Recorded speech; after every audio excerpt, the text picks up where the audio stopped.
Opportunity Social. I'm Richelle Wright. As always, I'm joined by Joanne Buford to host this chat today, and we are so excited to welcome Aminta Charles. I love your name. I had to ask Joanne how to say it, but I love it. Of AXR Creative to have a live discussion with us today. So if you have questions that come up or any part of the discussion, feel free to pop them in the chat.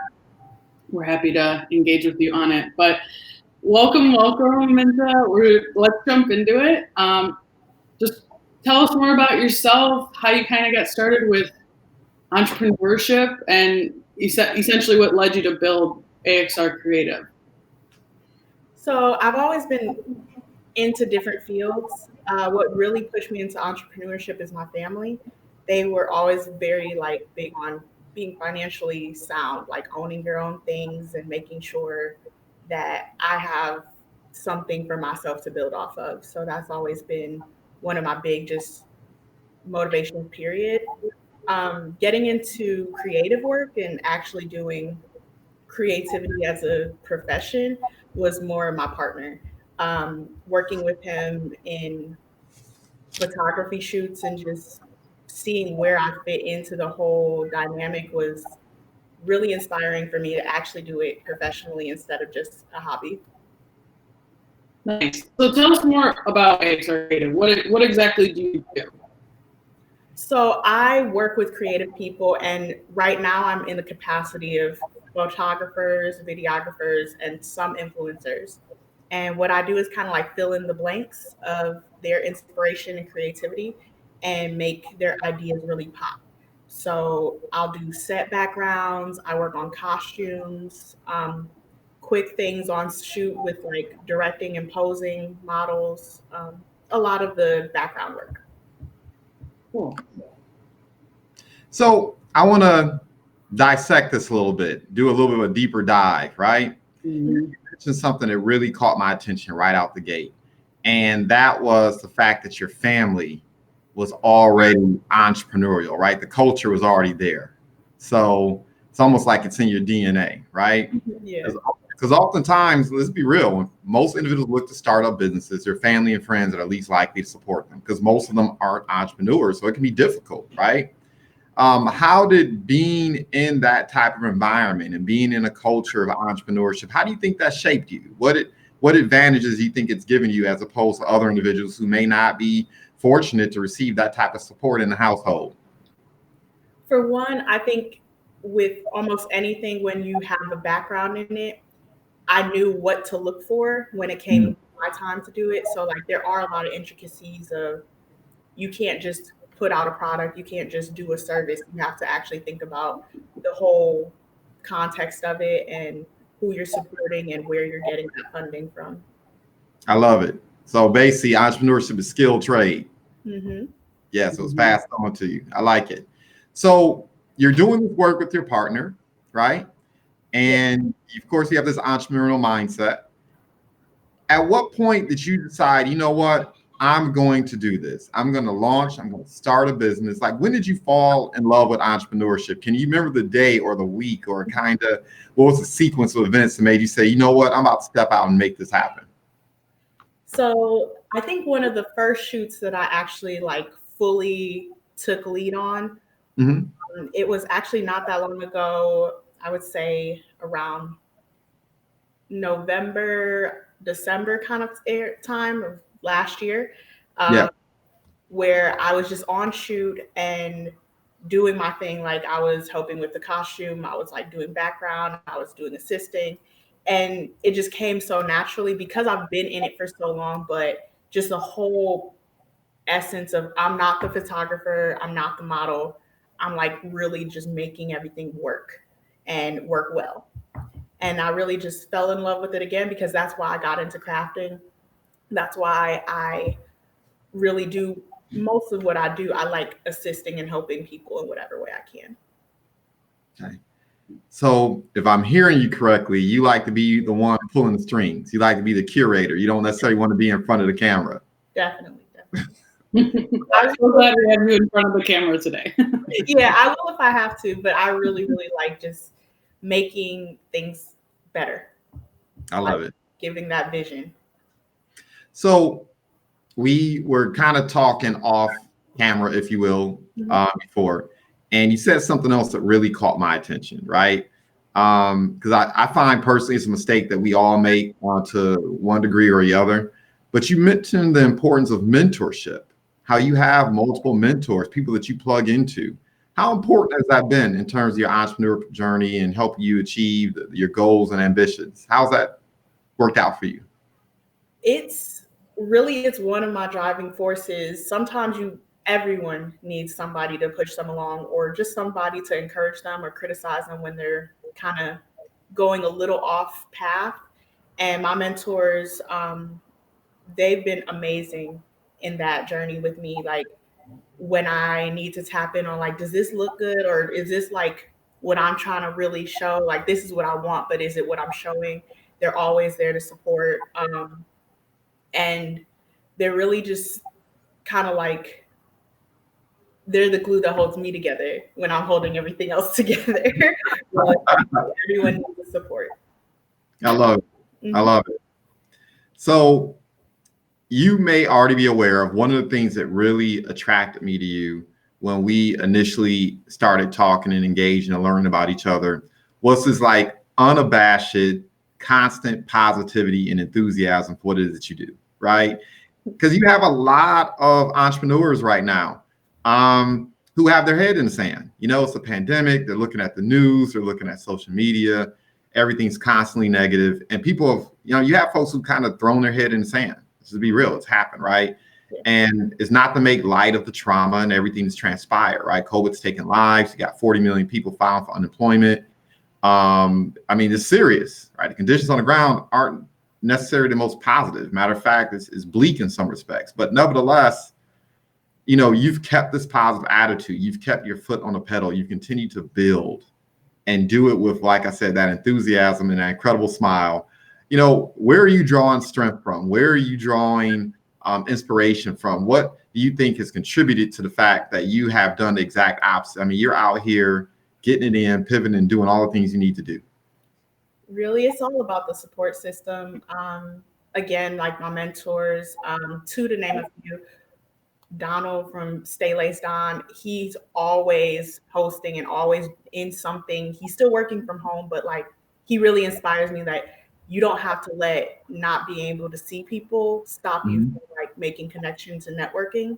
And then another one of my mentors, Chuk, Christian, the innovator, he is amazing and he loves to be out.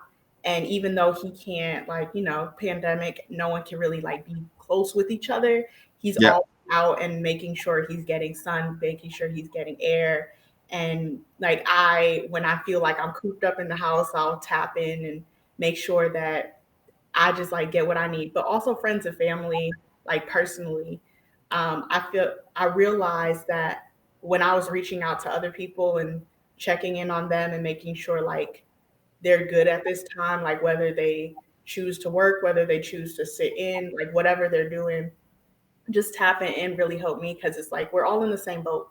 Literally, we're all in the same boat and we're going to have good days, bad days. But like when I'm having a good day, I can reach out to people when they're having a bad day and it kind of like works off of each other. I love it. Yeah.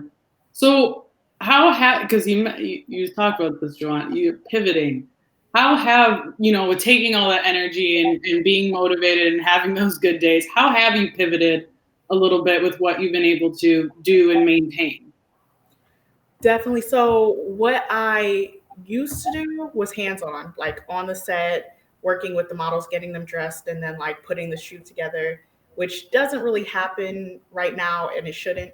But what I have done, especially to just tap into the community, is reaching out, using Instagram a lot, reaching out to people who I think are creative, who inspire me, who I want to work with in the future, seeing what they do well, seeing what they can work on. It's kind of like half and half inspiration, like Pinterest board type, but also just like a way to see where I really fit and where my specialty and services can fit into people who are already doing amazing things. Yeah. I like that. I like that you taken this time when maybe you can't do your traditional work that you were doing, but this gave you the time when to now meet all these people that you can do all this future work with, which I think is great, because networking or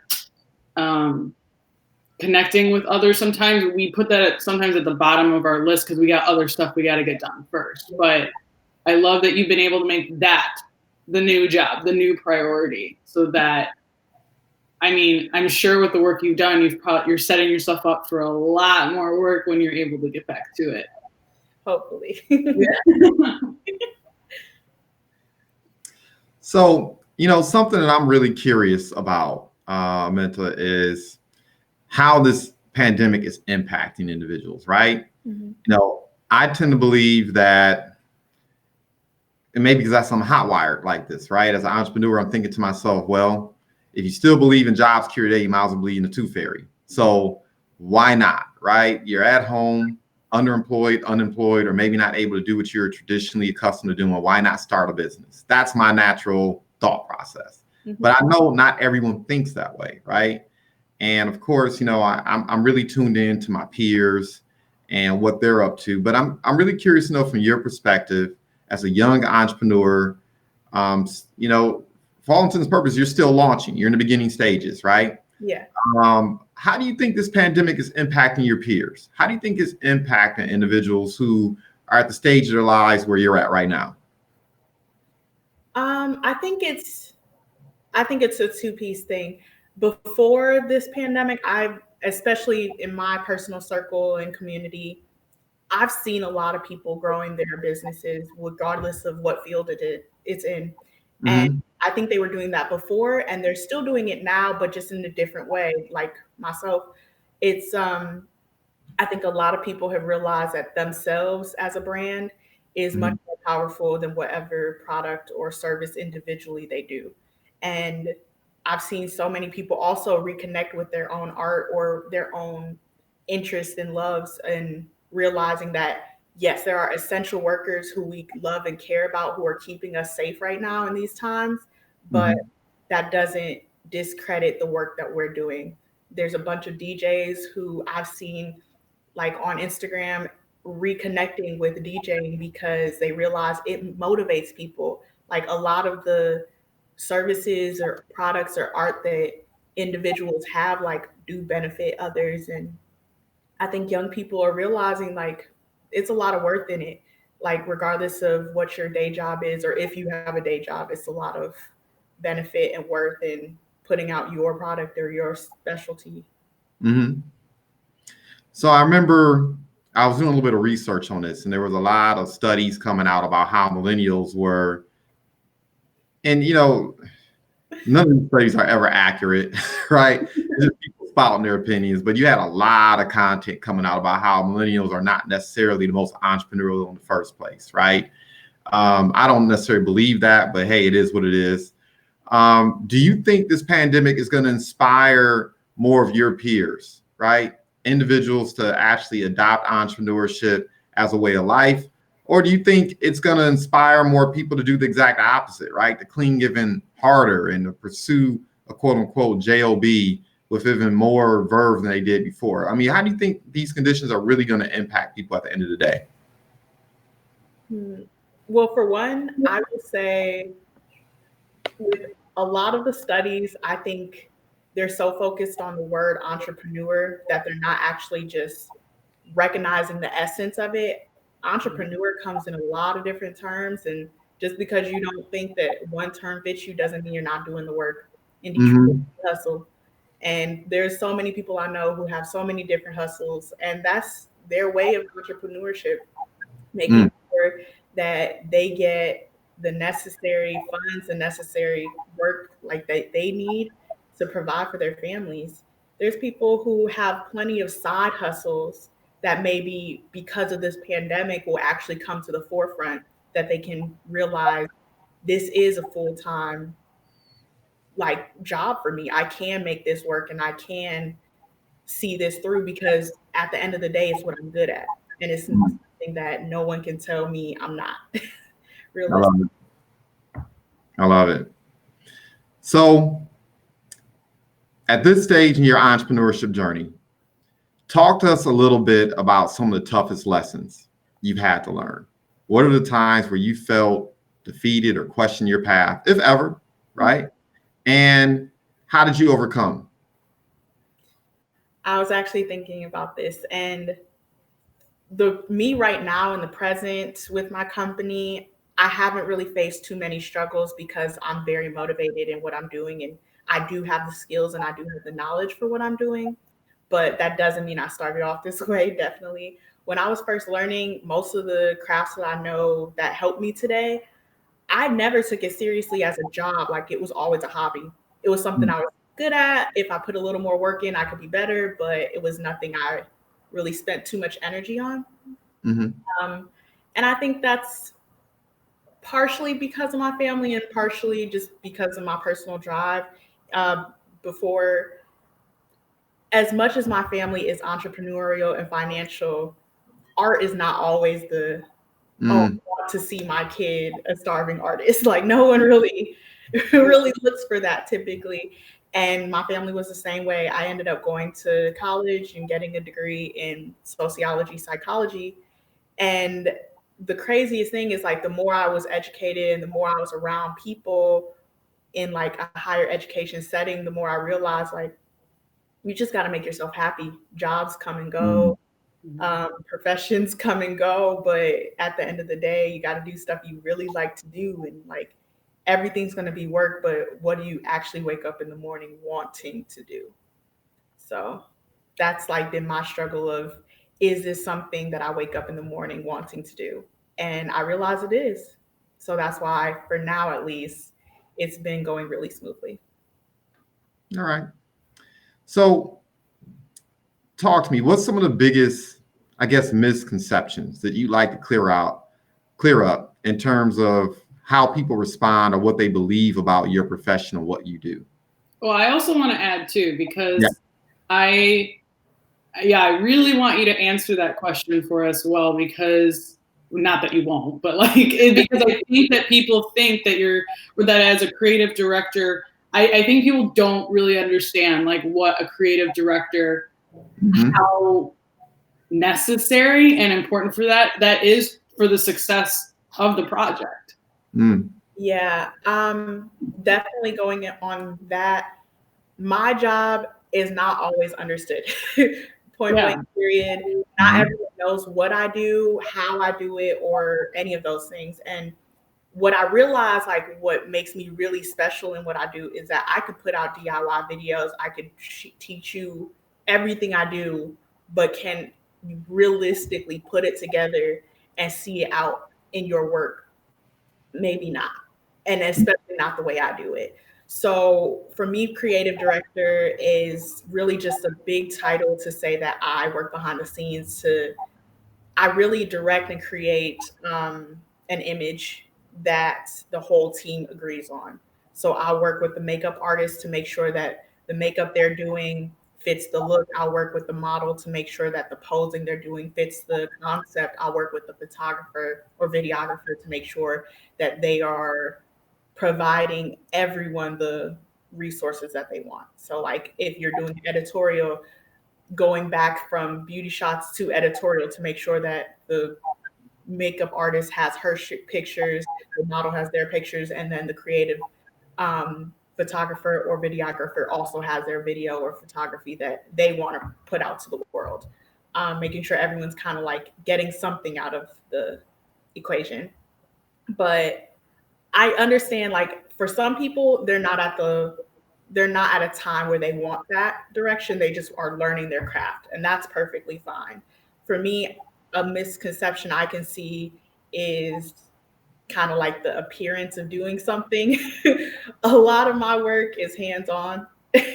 Almost all of my work is hands-on. There's so many times I've been like literally right behind the model, fixing her hair, running out of like so many times. And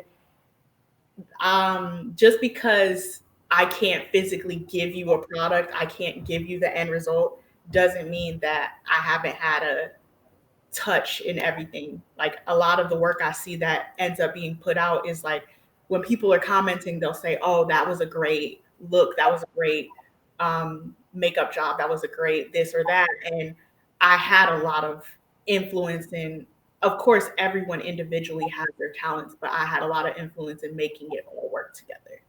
Mm-hmm.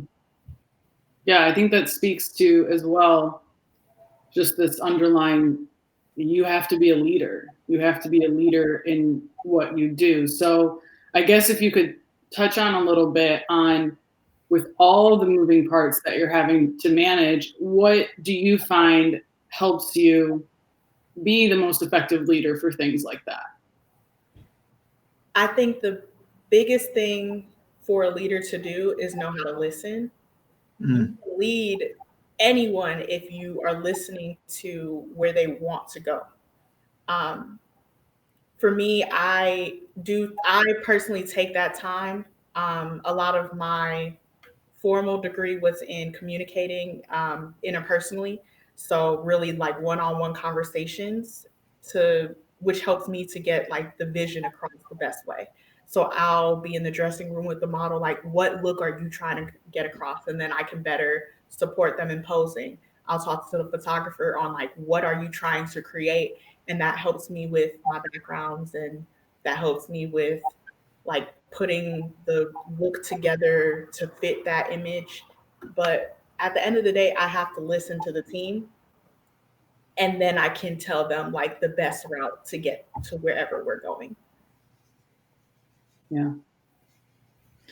So when I listen to you, Aminta, what I start thinking is I almost see your job almost like akin to a project manager, or now that I reflect on it even more, you're almost like a movie director, right? Yeah. Because people are coming to you because they want to curate an experience, right? Mhm. They want to curate a show, if you will, right? That's what a lot of it is, a certain type of look or a certain type of branding, a certain type of experience they want to communicate to their audience. And you're kind of like the film director, making sure everything works, everything's in place, right? Yes. You're accounting for all the details, literally from what people see in terms of people's appearances, where they are positioned at, the background, the lighting, everything. I mean, it's important what you're doing. I would hope so. That's a big deal. That's a lot of responsibility.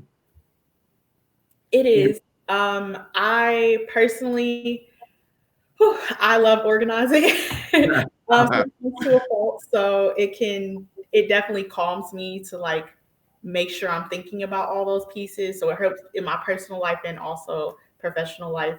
Mhm. But one of the biggest influences for my like just professional background, I put together events and I've done kind of like event planning and decorating and things like that.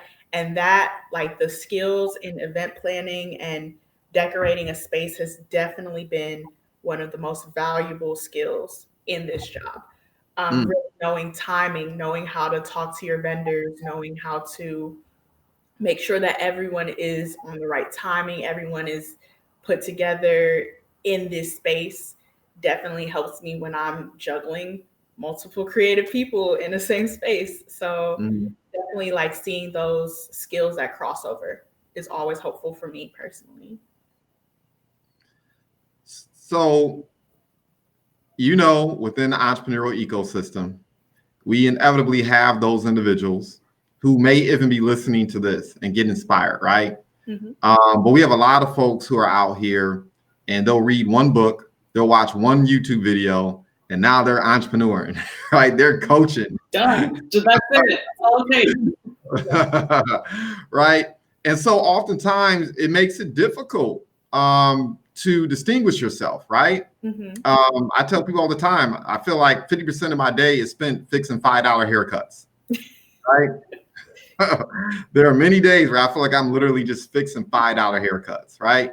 So what should individuals be checking for? What should they be looking for when they're trying to make a decision and discern, okay, is this person, do they have the skills, the chops to help me with this project? How do you separate yourself?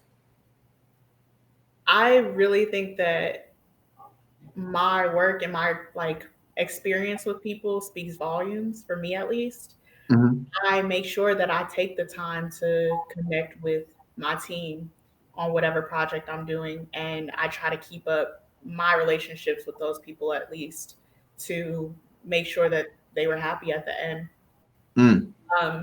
Like I said, I can make a DIY video. There's a bunch of YouTube videos on how to make things, but you can't do it the way I do because you don't have the relationships that I do. So.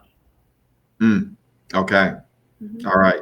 So for those individuals who are listening to this and they're saying, you know what, I want to connect with her, right? I want to be on the team. I want to get involved in some of the projects the Aminta's involved in. She's the real deal, right? What are some of the attributes, talents? What are you looking for in prospective partners or individuals that you're going to work with on a given project? This is always evolving as I grow, but right now, I think the best people that I like to work with personally are people who already have visions or projects in action that they kind of put on the back burner. Like for me, this is the perfect time to help you create your vision that you kind of forgot about for a while, and really, or you forgot because there was like one piece missing or one little thing that just didn't seem right about it, and then you kind of never got back to it. That's where I feel like I come in the most helpful, where I can see what you already have and tailor it and make it that piece that you always wanted it to be. Okay. I love that because it's like your job allows creative people to stay in their creative genius, and you can just, you allow them to, because there's so many other pieces that go into putting out art or putting out, just getting it done, right? And as artists, a lot of time, or creatives, we just want to do that creative part. And your genius allows them to be able to hone into that and not have to worry as much about how it all came together. So it's cool.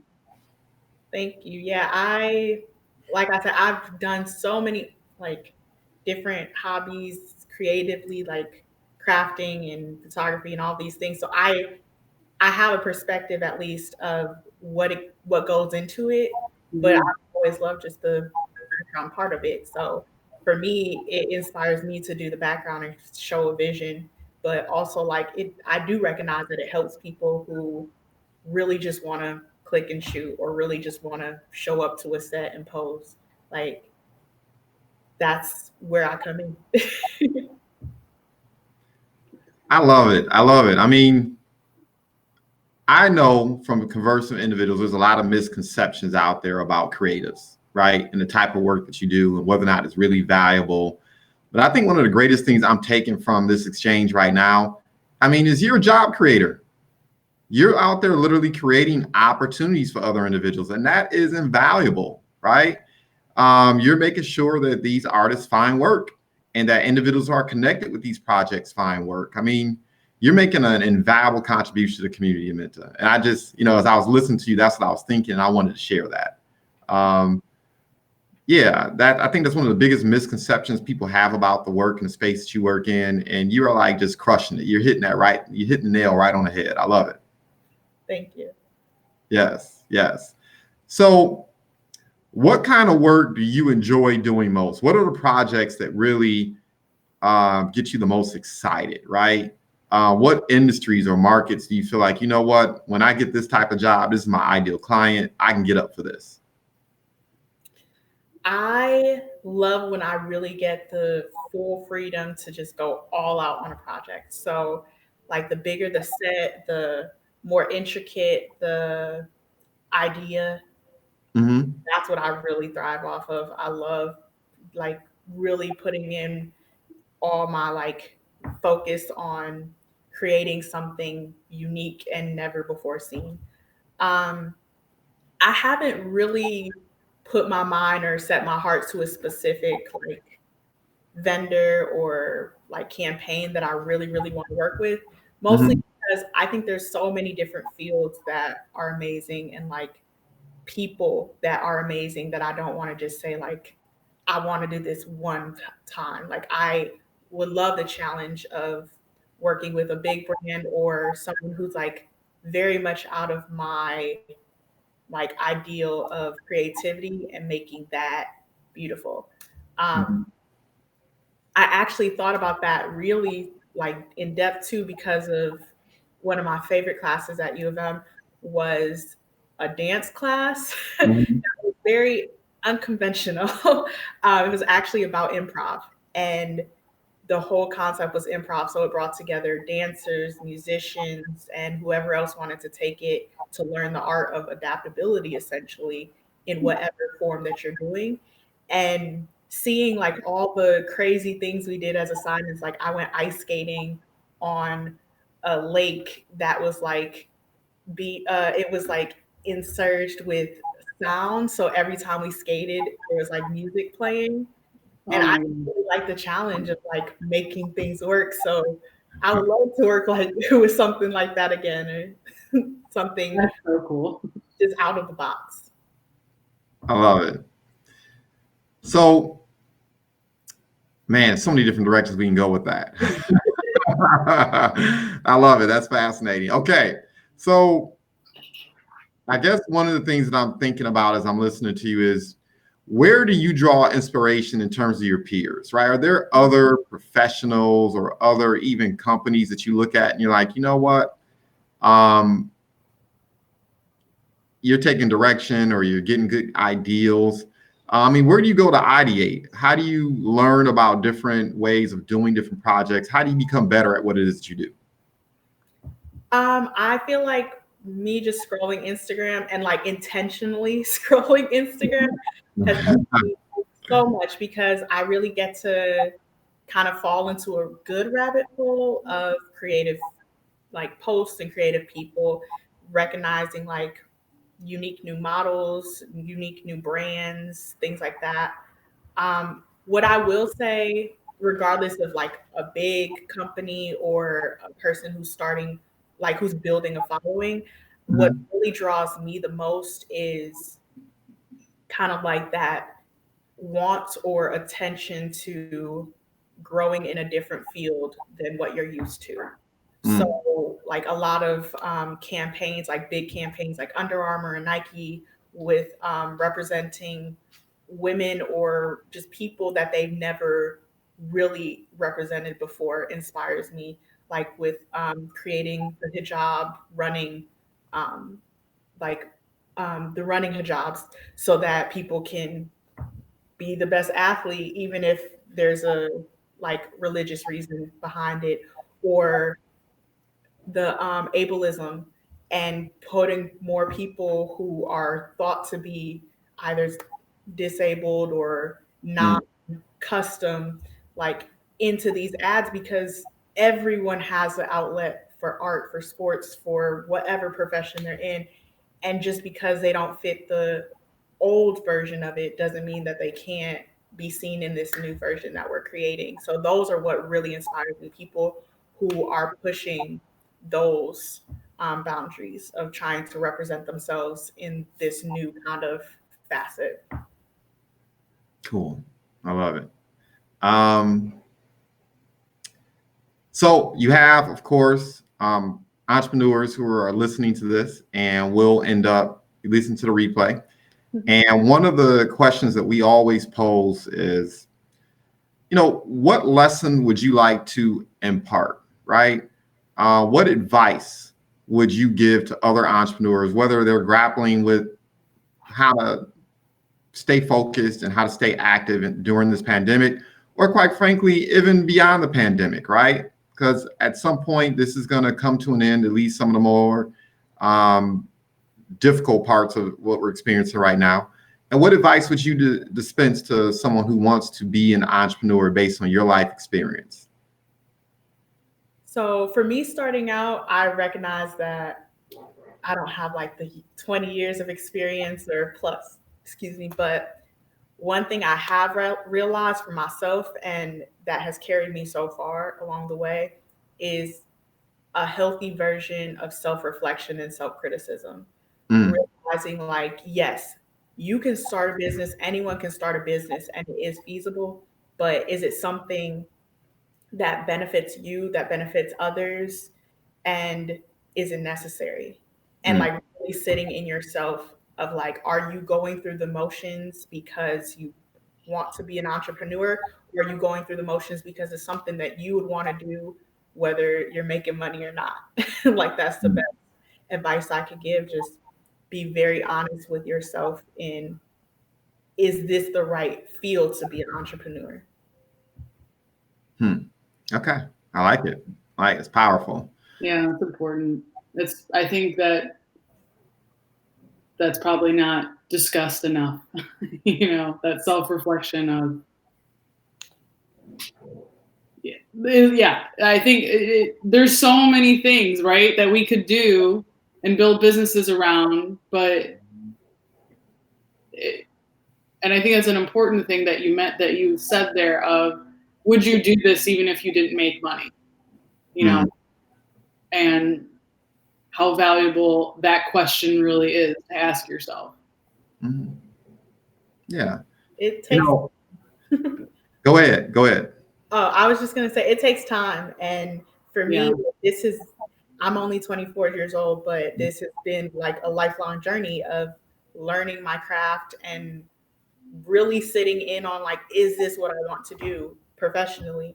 And for me, it is. But I think for a lot of people, even if they're already in that process of entrepreneurship, like, it gets hard with all the background, the legal, the paperwork. It can get hard. And what carries you through those hard things, in my opinion, is loving it. Like, really either loving it personally or feeling like this is a necessary good.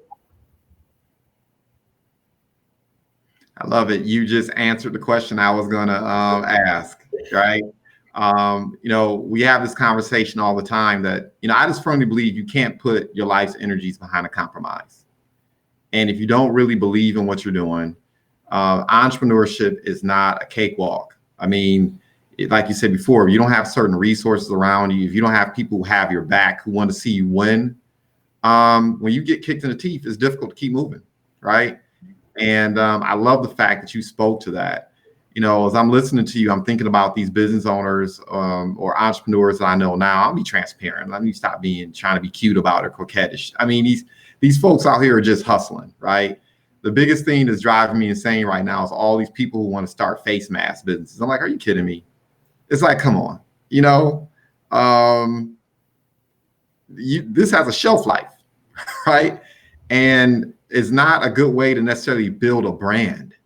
And I think when people are looking at your work, whether they're viewing you indirectly because of social media, or when they shake your hand and they start listening to you talk about what it is you do and the passion that you exude about it, that's part of the brand, and that matters, right? That gives you staying power. That allows you to be in a situation where you begin to attract the things you want in the business that you desire, as opposed to having to chase and run people down, right? It takes you out of sales and puts you in a position where you're just educating and you're really just letting your light shine and living your best life, and people, they gravitate toward it. You create resonance with folks. So I love the fact that you've talked about that a couple of times throughout this entire interview. Thank you. It's such an important lesson. Thank you. Yeah. So a question that we pose to individuals, like, this is our opportunity to be a little bit goofy or have a little bit of fun, right? Mm-hmm. So what do you think your superpower is, or what is your spirit animal? Or if you know both, that's even better. Yeah. Okay, first and foremost, I always tell people that my spirit animal is a penguin because honestly, it goes along with my superpower. I think I'm super adaptable. And penguins, sometimes they can look a little awkward when they're above ground and just like waddling around. But when they're in their element, they're there. Like, they're so graceful through the water. They are like amazing at the great things that they do. And yeah, they can be awkward in some situations, but it doesn't matter. I love it. We appreciate the penguin even when it is awkward. Yeah. Your superpower. My superpower,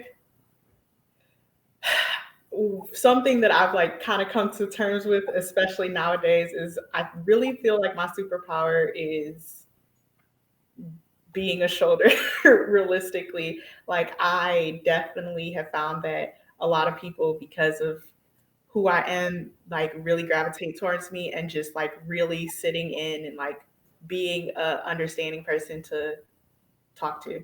I think that's like the best superpower I could ever have. Yeah, being a good listener is absolutely a superpower. Yes, indeed.